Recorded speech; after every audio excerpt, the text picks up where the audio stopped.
In some Zen centers before practice, they ring a singing bowl in all four corners of the zendo, and the big bell at the start of practice here is inspired by that tradition, which is about startling and clearing away any negative energy or spirits that happens to have congregated in the shrine room. So it's an ancient tradition of allowing the sound to clear the space out so that we can practice more cleanly in it. As always this morning, welcome to everybody. Nice to see you joining us on Zoom, Grant and Ian, and we'll begin with a glimpse from Dayamay. I'll just pass the microphone over. Ombu mind, beginner's mind. The concept of beginner's mind got me thinking after our day retreat last week. It reminded me of A, how little I actually know in comparison to how much there is to know, and B, how beneficial this seeming disadvantage can be on the spiritual path. We talked about how beginner's mind shows up in our lives, how it can open up whole new understandings on life, practice, and the universe, and how, as a society, we favour the glory of competency and being good at everything over the vulnerability of not knowing. I don't think I've ever met a scholar or an expert who isn't in some way humbled by the fact of just how much information there is out there about everything. An inexhaustible font of facts, ideas, perspectives, and opinions. In any realistic evaluation of the universe, where experience informs the evidence of the senses, all of our encounters with knowledge and understanding would be firmly grounded in an attitude of beginner's mind, because we can never reach the limits of learning. There is always more to know. And therefore, we are always, in a certain sense, beginners. As a practitioner with a terrible memory and limited capacity for retaining information, I can really identify with the concept of beginner's mind. Buddhist and generic spiritual concepts and teachings that I learned and assimilated over many years have now faded to an almost irretrievable extent. When I'm reintroduced to them, I often find a fresh perspective that maybe I hadn't seen or really appreciated before, or that the teaching comes from a different angle altogether and is associated with an unexpected source.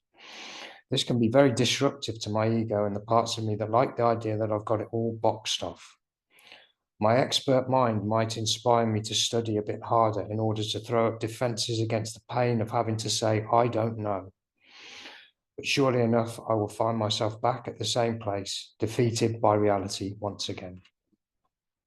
And the defeat is not an empty one. The teaching is implicit in the journey, as is often the case. We never actually reach the end. In a culture that doesn't like limits or failure, beginner's mind is not a popular concept. The intellectual and materialistic carrots that we are all chasing are not rooted in compromise or concession. But if we are prepared to actively align ourselves with our inherent limitations, we may be able to see ourselves more clearly and therefore live more deeply. Beginner's mind is a state of genuine humility where we really know that we don't know and accept it as a blessed truth. Namo Amida Butsu.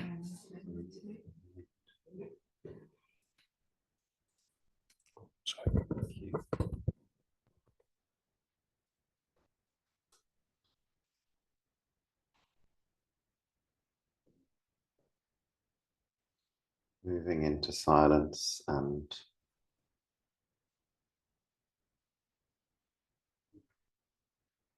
in very traditional Zen centers, you'll be given instructions about your posture, but not about your attention.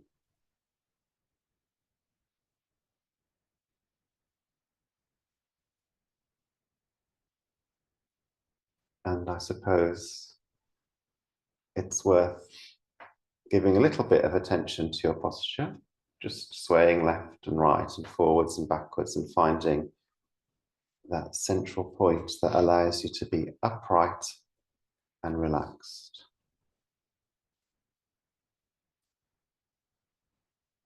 Often a little bit further back than I imagine.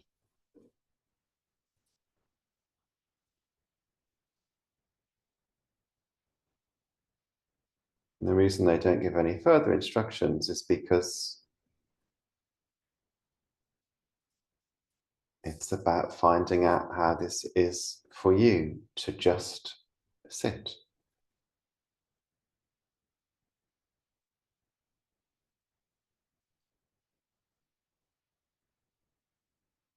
Can we bring beginner's mind to this practice?